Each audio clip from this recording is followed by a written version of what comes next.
Bismillah. Assalamualaikum warahmatullahi wabarakatuh. Innal hamdalillah nahmaduhu wa nasta'inuhu wa nastaghfiruh wa na'udzu billahi min shururi anfusina wa sayyiati a'malina. Man yahdihillahu fala mudilla lahu wa man yudlilhu fala hadiyalah. Asyhadu an la ilaha illallah wahdahu la syarika lah wa asyhadu anna Muhammadan 'abduhu wa rasuluhu la nabiyya ba'dah. Allahumma salli ala Muhammadin wa ala alihi wa ashabihi ajma'in wa man tabi'ahum bi ihsani ila yaumiddin. Amma ba'd, fa inna khairal hadithi kitabullah wa khairal hadi hadi Muhammadin sallallahu alaihi wa alihi wa sallam wa syarrul umuri muhdatsatuha fa inna kulla muhdatsatin bid'ah wa inna kulla bid'atin dhalalah wa inna kulla dhalalatin finnar. Saudaraku, bagaimana kabar antum semua? Selalu saja ana berharap semoga kita semua selalu dalam keadaan baik. Amin. Saudaraku, masih dalam suasana Syawal, izinkan ana mengawali bahasan kali ini dengan ingin mengucapkan doa tahniyah buat kita semua dengan ucapan taqabbalallahu minna wa minkum. Ikhwan azani Allah wa iyyakum. Dalam kajian kali ini, ana ingin mengangkat satu tema di mana tema ini menurut ana sangat penting untuk kita telaah bersama-sama dan ajak saudara kita juga yang lain untuk ikut menyimaknya. Sebab apa yang mau ana sampaikan termasuk perkara yang sungguh benar-benar perkara ini dapat merusak hidup dan kehidupan kita di dunia maupun di akhirat. Apa yang ana maksud adalah tentang adanya 3 kelompok manusia yang didoakan keburukan hidup dan kehidupannya oleh 2 makhluk Allah yang sangat mulia, yakni malaikat dan Nabi kita Muhammad sallallahu alaihi wa alihi wasallam. Saudaraku, kita tahu di alam ini di antara makhluk yang paling dekat kedudukannya di sisi Allah tentu adalah para Rasul alaihi wassalatu wassalam, wabil khusus Nabi kita Muhammad sallallahu alaihi wa alihi wasallam dan para malaikat Allah. Tentu saja dengan melihat kedudukan dan kedekatan mereka kepada Allah, maka doa-doa yang muncul baik dari para nabi maupun para malaikat jelas termasuk doa-doa yang paling mustajabah, yang paling dikabulkan oleh Allah. Baik doa berupa kebaikan maupun doa berupa keburukan. Wal'iyadzu billah, ternyata ada 3 kelompok manusia yang telah didoakan oleh malaikat Jibril dan diaminkan pula doa keburukan ini oleh Nabi kita sallallahu alaihi wa alihi wasallam atas 3 kelompok manusia. Tentu kita berharap kepada Allah agar Allah menjauhkan kita. Jangan sampai kita termasuk di antara 3 kelompok yang benar-benar sangat merugi keadaannya.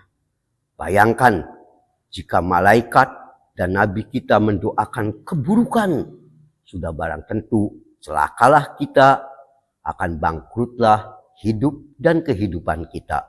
Wa na'udzubillah min dzalik. Agar lebih jelas masalah ini, mari kita awali dengan melihat hadis ini selengkapnya, yang lalu akan kita ikuti dengan syarah atau penjelasannya. Hadis ini bersumber dari sahabat Jabir bin Samrah radhiyallahu anhu, di mana beliau mengatakan Su'idan Nabi sallallahu alaihi wa alihi wasallam al-mimbar. Suatu ketika Nabi kita sallallahu alaihi wa alihi wasallam naik mimbar. Lalu tiba-tiba, bahasa bebasnya, tak ada hujan, tak ada angin, Nabi kita berucap amin, amin, amin 3 kali. Tentu saja hal ini membuat para sahabat ridwanullah alaihim ajmain yang melihat adegan Nabi mengaminkan terhadap sesuatu yang tidak jelas. Ini Nabi mengaminkan apa? Tidak dalam kondisi sedang berdoa, tiba-tiba mengucapkan amin, amin, amin. Makanya dalam hadis ini selanjutnya disebutkan falamma nazal su'ila an dzalik. Maka setelah selesai Nabi menyampaikan ceramahnya, turun dari mimbar, para sahabat ridwanullah alaihim yang penasaran tentang Nabi mengucap amin 3 kali tadi bertanya tentang siapa yang diaminkan oleh Nabi sampai beliau mengucapkan amin itu 3 kali. Sahabat bingung. Apa yang diaminkan?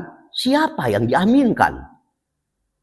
Maka mendengar pertanyaan para sahabat tentang alama amanta. Ya Rasul, kalau makna bebasnya, tadi engkau saat naik mimbar tiba-tiba tanpa hujan, tanpa angin, engkau mengucapkan amin 3 kali.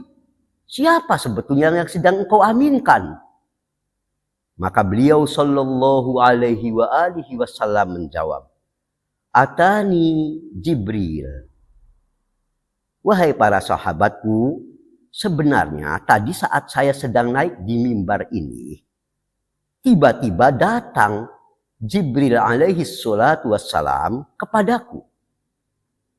Lalu beliau mengucapkan sesuatu kepadaku, yang dimana kalimat-kalimat ini yang diucapkan oleh Jibril alaihi salatu wassalam kepada Nabi kita tidak didengar oleh sahabat. Maka apa yang dikatakan pada saat itu, kata Nabi, malaikat Jibril pertama berucap, Rohima anfumri'in adroka Ramadan falam yughfar lah.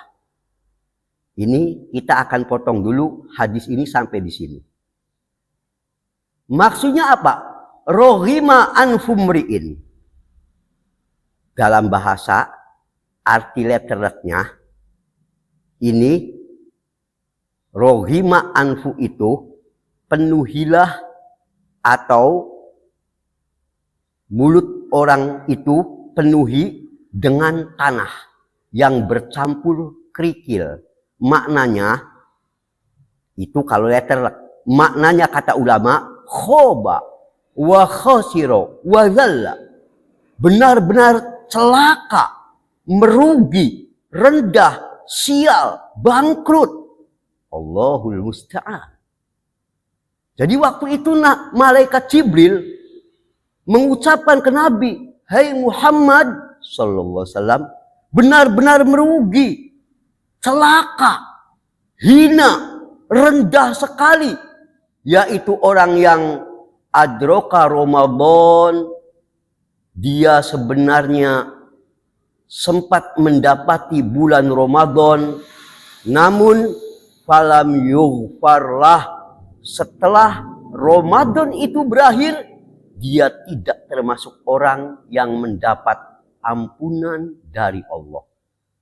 Saat itu Jibril alaihi salatu wassalam mengucapkan amin, lalu beliau memerintahkan kepadaku, ucapkan amin, hai Muhammad sallallahu alaihi wasallam. Fakultu, maka saat itulah aku mengucapkan kalimat amin yang pertama yang didengar oleh sahabat. Kan ini ada 3 amin. Jadi pada amin yang pertama adalah Nabi diminta oleh malaikat Jibril untuk mendoakan keburukan, kehinaan bagi kaum yang dia sempat mendapati bulan Ramadan. Namun setelah bulan Ramadan itu, dalam riwayat lain, fansalah, berlalu, lewat, selesai, dia tidak termasuk orang-orang yang diampuni dosa-dosanya. Sungguh merugi, celaka, sial, hina orang-orang yang begini.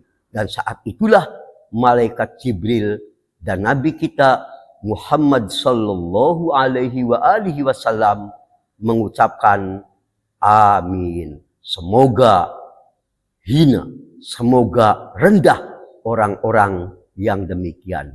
Na'udzubillah min dzalik. Saudaraku, mari kita jelaskan dulu sisi hadis ini. Tidak aneh kalau sampai malaikat Jibril dan Nabi kita mendoakan kerugian dan kehinaan bagi orang yang dia dapati bulan Ramadan full 1 bulan, tapi dia tidak termasuk orang yang mendapat ampunan. Sebetulnya ini tidak berlebihan kalaupun didoakan keburukan. Mengapa? Kita tahu dalam bulan Ramadan ada banyak keistimewaan, kelebihan, fadilah yang nyaris tidak akan pernah didapati pada bulan-bulan lainnya. Betapa tidak? Kita tahu di bulan Ramadan ini Allah telah menurunkan Al-Quran sebagai kalamnya yang abadi, yang suci. Sebagaimana Allah sampaikan dalam surah Al-Baqarah ayat 185. Syahrul Ramadan alladzi unzila fihil Qur'an.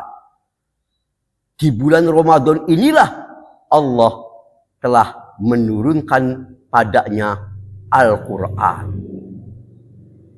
Tak aneh kalau Allah lalu menjadikan bulan Ramadan sebagai salah satu bulan terbaik yang telah Allah tetapkan bagi kita semua.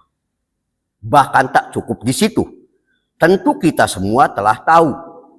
Di antara pemuliaan Allah kepada bulan Ramadan yang penuh keberkahan ini, sampai Nabi kita sallallahu alaihi wasallam mengatakan, "Idza jaa Ramadan," jika datang bulan Ramadan, futihat abwab al-jannah. Dibuka abwabul jannah, pintu-pintu surga semua dibuka. Wa ghulliqat abwabun nar. Sementara pintu-pintu neraka semuanya Allah tutup. Wa suffidatis syayatin, dan setan-setan Allah belenggu. Sahih Bukhari 3277, Muslim 1079.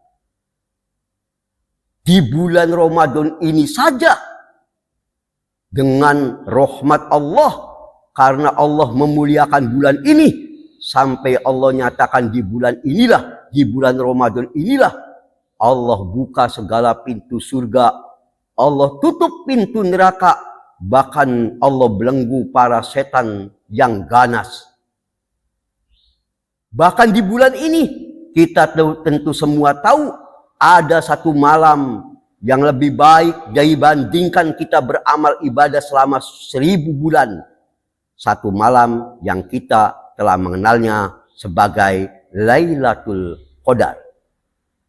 Tak cukup di situ, dalam hadis lain, Sahih Bukhari nomor hadis 38 dan Muslim nomor hadis 760, makanya Nabi kita mengatakan, "Man shoma Ramadhana imanan wahtisaban."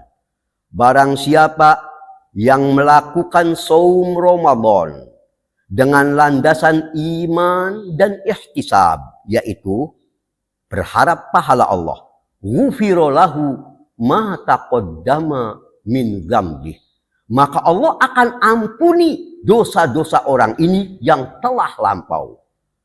Nah, makanya setelah Nabi kita sallallahu alaihi wasallam menutup puncak kedahsyatan dan kemuliaan Ramadan dengan janji bagi orang yang mampu memenuhi hak-hak di bulan Ramadan, di antaranya salah satunya yang terpenting adalah melakukan som Ramadan, maka sebagai dalam tanda petik hadiah bagi kita, Allah katakan ghufira lahu ma taqaddama min dzambi. Akan Allah ampuni dosa-dosanya yang telah lampau. Makanya jika kita gagal meraih itu, pantaslah kalau malaikat dan Nabi kita Sallallahu Alaihi Wasallam sampai mendoakan semoga celaka, semoga rugi, benar-benar rendah orang yang tak mampu meraih ampunan Allah padahal dia masih mendapatkan bulan Ramadan itu. Alangkah bagusnya seorang ulama salaf yang mengatakan malam yaghfar lahu fi Ramadan, barang siapa yang di bulan Ramadan dosa-dosanya tidak diampuni, padahal bulan itu bulan yang pintu ampunan begitu dibuka oleh Allah. Kalau dia di bulan Ramadan saja Allah tidak mengampuninya, fala yaghfar lahu fi ma siwa. Tentu katanya, kata ulama ini, di bulan-bulan lainnya dia tidak akan diampuni pula dosa-dosanya. Bagaimana bulan yang penuh ampunan saja dia tidak mendapatkan.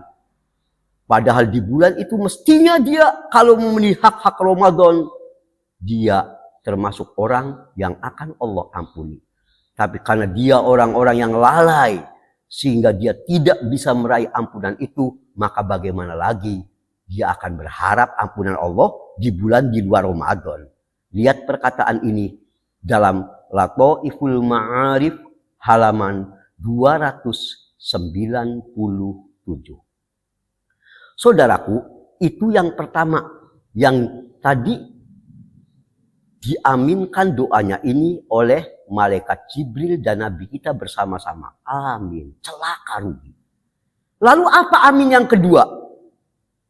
Sebab ada 3 amin seperti yang tadi Ana sampaikan di awal kajian. Lalu Nabi kita melanjutkan, kita kembali ke hadis tadi.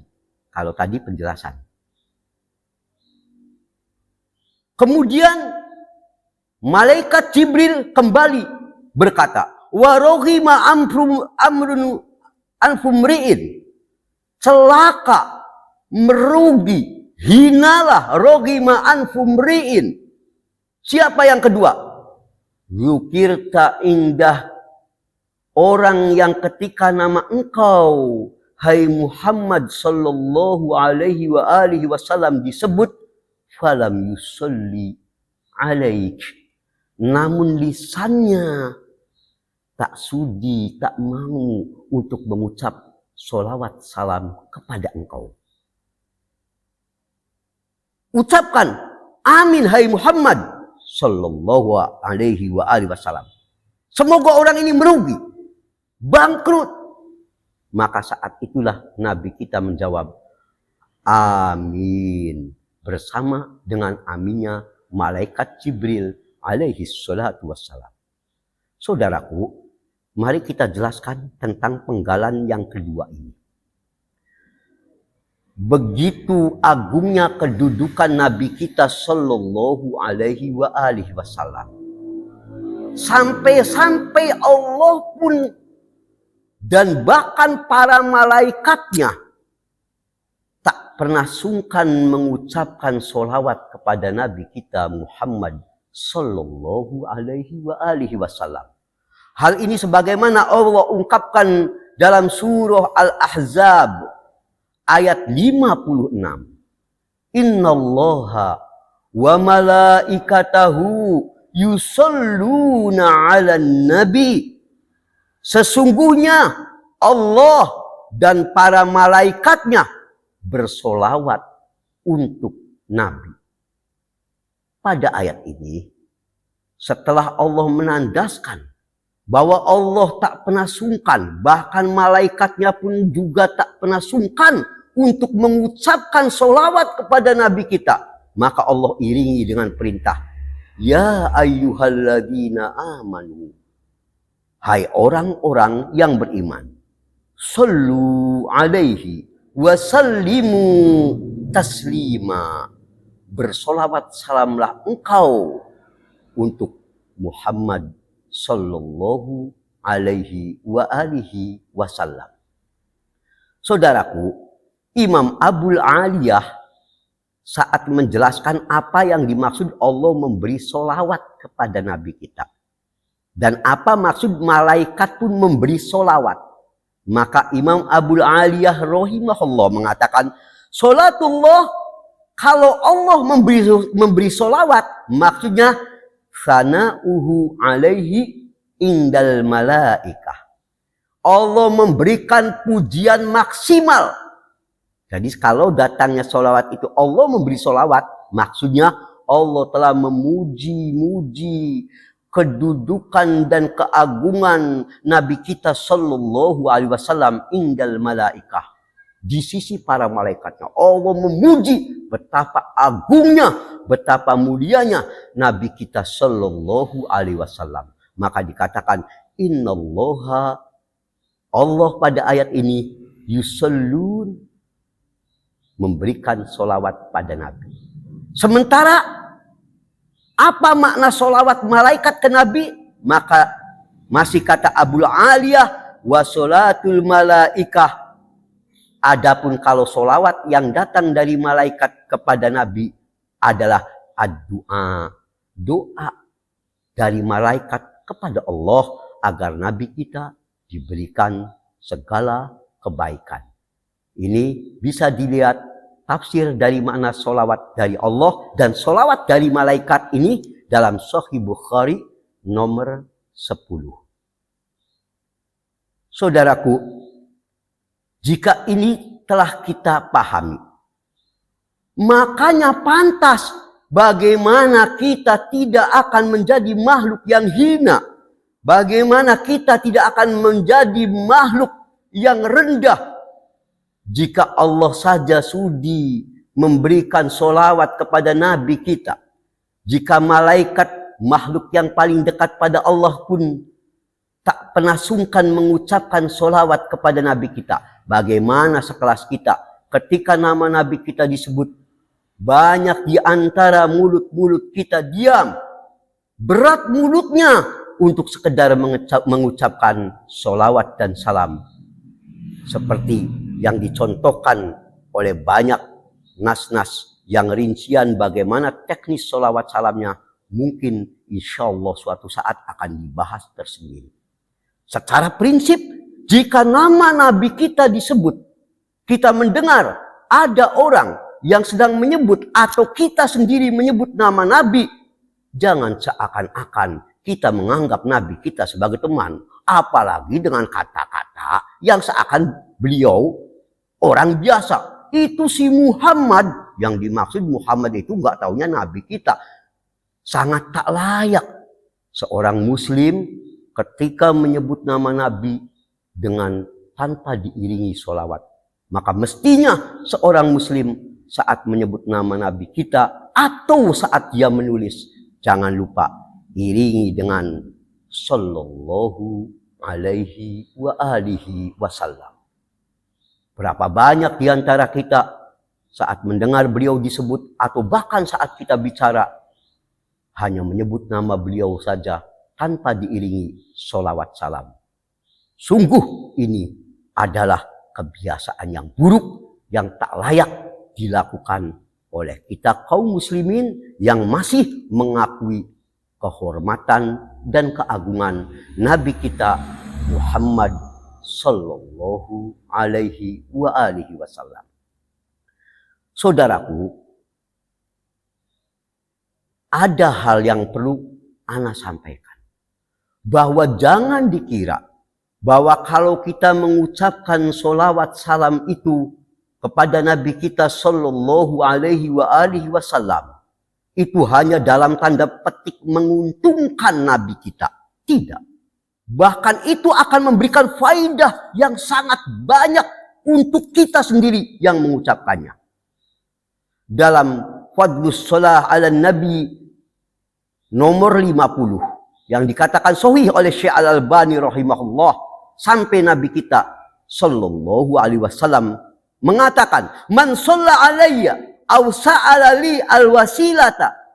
Barang siapa yang sudi mengucapkan sholawat padaku, cukup sekali saja kita ucapkan sholawat kepada beliau, atau memohon bagiku untuk aku al-wasilah, yaitu kedudukan yang tinggi buat Nabi kita SAW di surga nanti.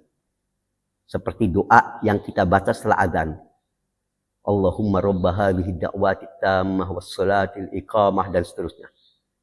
Dia sudi mengucapkan, kata Nabi, sholawat untukku, maka haqqat alaihi syafaati yaumal qiyamah. Dia berhak mendapat syafaat aku, pertolongan dariku di hari kiamat. Masya Allah. Makanya betapa celaka, merugi orang yang melewatkan kesempatan emas yang terbaik hanya sekedar kita mengucapkan dengan penuh takzim saat nama Nabi kita disebut, ucapkan sholawat salam untuk beliau, atau apalagi saat kita yang sedang berbicara tentang beliau, jangan lupa setiap kali menyebut nama beliau atau menulis nama beliau, iringi dengan sallallahu alaihi wa alihi wasallam. Saudaraku, kita akan lanjutkan dengan peringatan. Catatan yang anak anggap penting. Banyak di antara kita yang jika menulis nama Nabi kita, sholawat salam, maka sholawat salamnya ini penulisannya disingkat. Kalau dulu dalam tulisan kitab Arab, sallallahu alaihi wa alihi wasallam disingkat menjadi huruf shad saja. Cuma shad. Jadi misalkan dia menulis, ya telah bersabda qaulan Nabi shad, bukan lengkap sallallahu alaihi wa alihi wasallam. Ada lagi yang disingkatnya shad, lam, ain, mim. Kalau di kitab-kitab kalau yang biasa baca kitab, ada sebagian penulis yang kalau meringkas nama Nabi kita, sholawat salamnya gitu disingkat. Ada yang shad saja, ada yang shad, lam, ain, mim. Maksudnya sallallahu alaihi wa alihi wasallam. Kalau di kita di Indonesia umumnya, ya itu dengan SAW. Yang dimaksud singkatan dari sallallahu alaihi wasallam. Ketahuilah perbuatan meringkas sholawat dengan huruf shad saja, atau shad, lam, ain, mim, atau di kita sin atau SAW. Seperti kalau Allah SWT, subhanahu wa ta'ala. Ini adalah perbuatan yang tak layak dilakukan oleh kita kaum muslimin. Bagaimana satu doa, apalagi sholawat salam, akan diringkas? Bagaimana mungkin?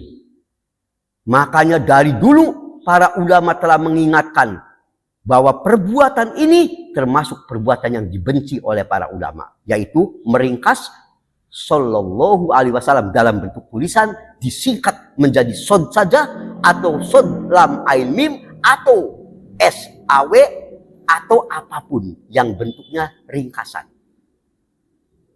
Imam Jalaluddin As-Suyuti rahimahullah, sebagaimana terdapat dalam Tadribur Rawi, pernah mengingatkan akan hal ini, di mana beliau mengatakan, dan dibenci al-iktisar ala sholati awit taslimi, dibenci, dikrah, dibenci, yang orang yang suka menyingkat baik itu sholawat atau salam, huna wa fi kulli maudi'in syara'at fihi sholah, dalam segala keadaan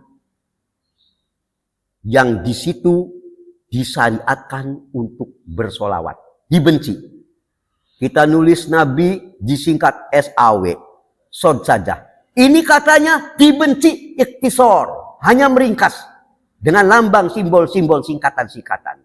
Ini dikatakan Imam Jalaluddin As-Suyuti rahimahullah, sebagaimana hal ini disebut dalam Tadribur Rawi juz 2 halaman 76. Dan di situ beliau spesifik ya, wa yukrah ar-rumuz ilaihima, dimakruhkan, dibenci membuat rumus singkatan ketika menulis sholawat ini. Ya, fil kitabah. Ketika menulis baik dengan sod, lam, ain, mim, beliau memberi contoh yang tadi Anda sampaikan. Sod, lam, ain, mim. Ya, bahkan mestinya bal yaktubuhuma bikamaliha, yang semestinya dilakukan, hendaklah orang menulis lengkap sholawat salam itu. Ditulis lengkap. Sallallahu alaihi wa alihi wasallam. Baik tulisan Arab maupun tulisan Indonesia. Tulis lengkap, jangan disingkat. Demikian kata Imam Jalaluddin As-Suyuti rahimahullah. Syekh bin Baz dalam fatwanya, ketika beliau ditanya tentang bagaimana hukum orang yang suka menyingkat nama sebutan sholawat salam Nabi, disingkat tadi dengan SAW atau yang sejenisnya, maka beliau mengatakan, hadzalah yang bagi, perbuatan ini tidak disukai. Bal yang bagi liman kataba ismun Nabi sallallahu alaihi wasallam au bihi, bahkan yang disukai bagi orang yang mau menulis nama Nabi sallallahu alaihi wasallam atau mengucapkan dengannya, ayyusolli alaihi sholatan kamilatan, dengan sholawat yang sempurna, jangan diringkas. Yaqul, hendaklah dia mengucapkan lengkap sallallahu alaihi wasallam, kata Syekh bin Baz. Wala yaqul, dan jangan dia mengucapkan atau menulis sod, lam, ain, mim, wala, dan jangan pula sod tadi yang anehkan fakot, hanya sod saja misalkan. Ini tidak disukai. Fahadha, perbuatan meringkas sholawat salam dengan lambang-lambang tadi, kasel, termasuk perbuatan pemalas, layan bagi, yang tidak disukai.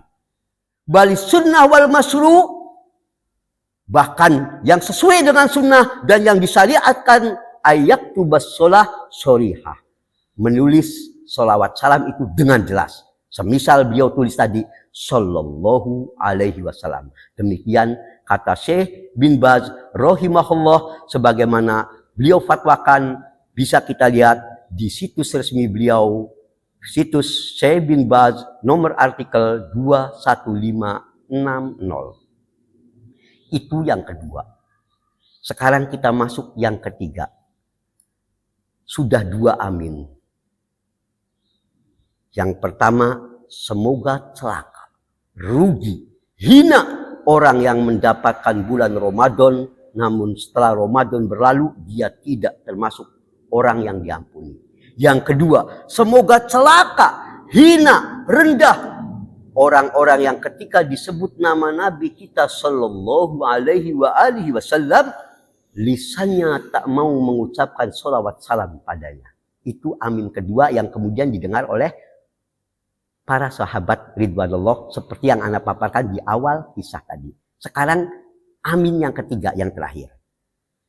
Di amin yang ketiga ini, kita berarti kembali ke pokok hadis tadi. Malaikat Jibril lalu berkata kepadaku, warogima anfu rajulin, semoga celaka, hina, rendah orang yang adroka walidai, yang dia saat hidup masih menjumpai kedua orang tuanya, au ahadahuma, atau salah satu di antara kedua orang tuanya, falam yughfarlah, tapi dia tidak bisa memanfaatkan momen untuk berbakti pada orang tuanya itu, sehingga dia tidak diampuni dosa-dosanya. Ucapkan amin. Maka saat itulah Nabi kita pun dengan malaikat Jibril alaihi salatu wassalam mengucapkan amin. Semoga celaka, merugi orang yang dia sebenarnya masih memiliki orang tua. Baik keduanya masih hidup atau salah satunya. Tapi dia tidak bisa memanfaatkan hal itu untuk bakti pada orang tuanya.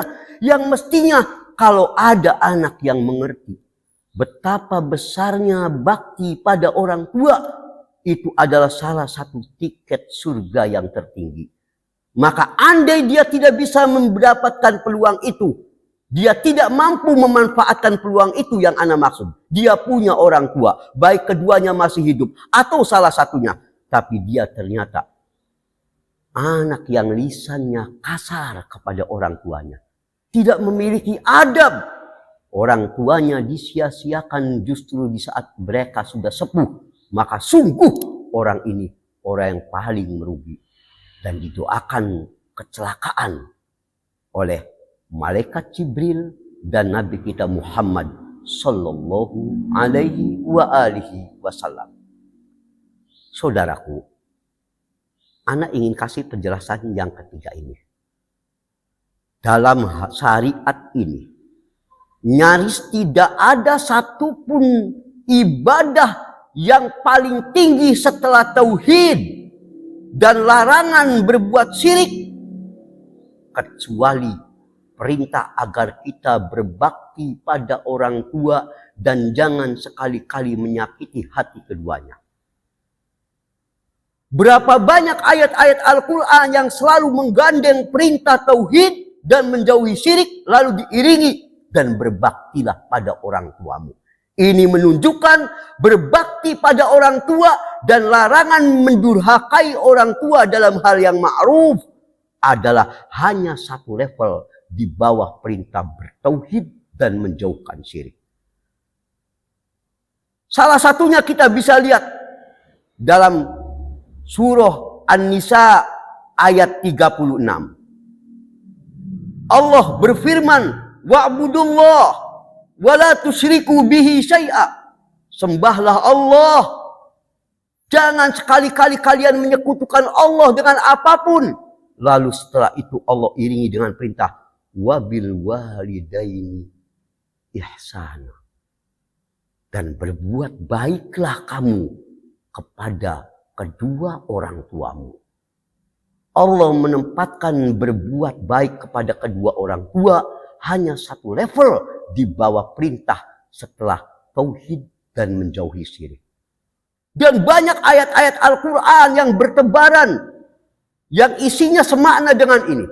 Salah satunya bisa kita simak pula dalam surah Al-Isra ayat 23. Pada ayat ini Allah berfirman, wa qadha rabbuka alla ta'budu illa iyyah. Tuhanmu telah mewajibkan, menetapkan kewajiban pada Anda semua. Allah ta'budu illa iyyah. Jangan kalian sekali-kali berani menyembah selain Allah, kecuali Dia. Lalu setelah itu apa? Wabil walidaini ihsana. Allah iringi lagi-lagi setelah perintah tauhid menjauhi syirik dengan perintah wabil walidaini ihsana. Berbuat baiklah kalian pada kedua orang tuamu. Bahkan lalu Allah menjelaskan pada ayat sambungannya dengan mengingatkan, imma yablughanna 'indakal kibaru ahaduhuma aw kilahuma. Bisa jadi kedua orang tuamu itu sudah sepuh yang ada dalam pemeliharaan, dia sudah membuat, bisa jadi kita kerepotan. Kedua orang tua kita mungkin sudah sangat sepuh, kencing di situ, buang air besar di situ, yang ada dalam pemeliharaanmu. Seringkali hal itu membuat kita kesal, maka Allah ingatkan, fala takul lahuma uffin wala tanharhuma. Tetap Allah ingatkan, sebetapapun Anda lelah, jangan sekali-kali, kata Allah, fala takul lahuma uffin wala tanharhuma. Jangan kau berani berkata-kata jangan pula kau bentak kedua orang tuamu. Bahkan Allah ingatkan, wa kullahuma qawlan karima wa qul lahuma qawlan karima. Tetaplah Anda semua berkata-kata lembut kepada kedua orang tuamu. Anda harus tetap berkata baik. Ingat demi Allah, betapapun kita membalas kebaikan kedua orang tua kita, wallahi tidak akan pernah mampu kita berbuat baik dengan sepenuhnya membalas kebaikan kedua orang tua kita yang dulu diberikan sepenuhnya kepada kita. Bahkan darah dan nyawa pun telah mereka berikan untuk kita. Maka kalau sekedar kita mengurus mereka sedikit lelah, demi Allah, jangan sakiti hati orang tua kita. Jagalah dia. Jagalah kedua orang tua kita yang telah lelah membesarkan kita. Dan tak sepantasnya kita menyakiti. Apalagi membuat hati kedua orang tua kita tergores, menangis, dan seakan mereka patah harapan, menjadi kesal hatinya, dan mereka tidak pernah lagi meridhoi hidup dan kehidupan kita. Bagaimana hidup kita akan mulia di bawah kemarahan dan kebencian serta doa kejelekan dari kedua orang tua kita. Na'udzubillah min dzalik.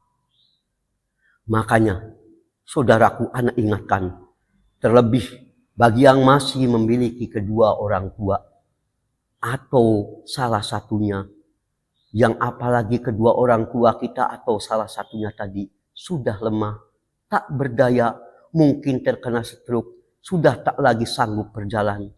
Sayangilah kedua orang tua kita. Tetap bersikap lembut, ucapkan kata-kata yang mulia. Jangan sekali-kali kita membentak keduanya, apalagi jika kita sampai menjadikan air mata kedua orang tua kita mengalir akibat ketajaman lisan-lisan kita, akibat kebobrokan akhlak kita. Na'udzubillah min dzalik. Bagaimana hidup kita akan dalam kebaikan dalam kondisi orang tua kita tak meridhoi hidup dan kehidupan kita.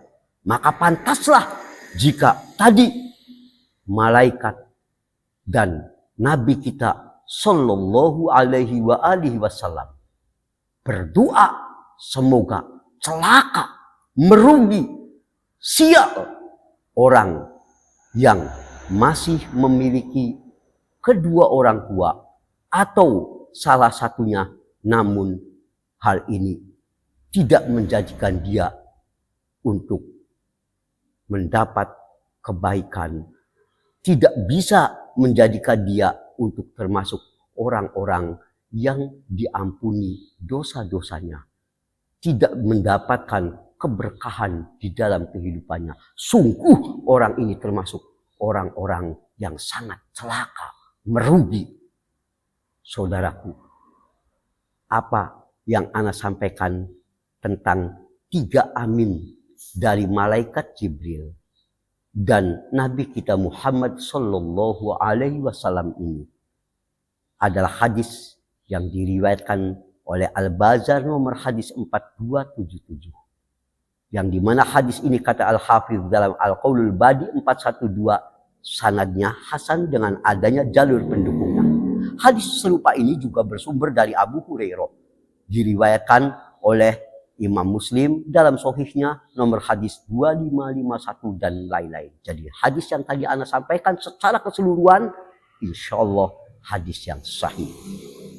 Semoga Allah Subhanahu wa taala menjadikan kita termasuk orang-orang yang paling tidak di bulan Ramadan yang baru saja berlalu, termasuk orang-orang yang mendapatkan ampunan dari Dia. Semoga Allah pun menjadikan kita semua kaum muslimin seluruhnya termasuk orang-orang yang benar-benar akan mendapat kebaikan dengan dimudahkan lisannya untuk mengucapkan sholawat dan salam setiap kali nama Nabi kita Sallallahu Alaihi Wasallam disebut. Dan semoga kita termasuk orang yang selalu berbakti kepada kedua orang tua kita dalam hal yang ma'ruf dan tidak mengucapkan kata-kata apalagi yang bisa membuat air mata kedua orang tua kita berurai akibat tajamnya lidah kita. Amin. Kita tutup kajian ini dengan subhanakallahumma wa bihamdik. Asyhadu an la ilaha illa anta astaghfiruka wa atubu ilaik. Walhamdulillahi rabbil alamin. Wa sallallahu ala Muhammadin. Wassalamualaikum warahmatullahi wabarakatuh.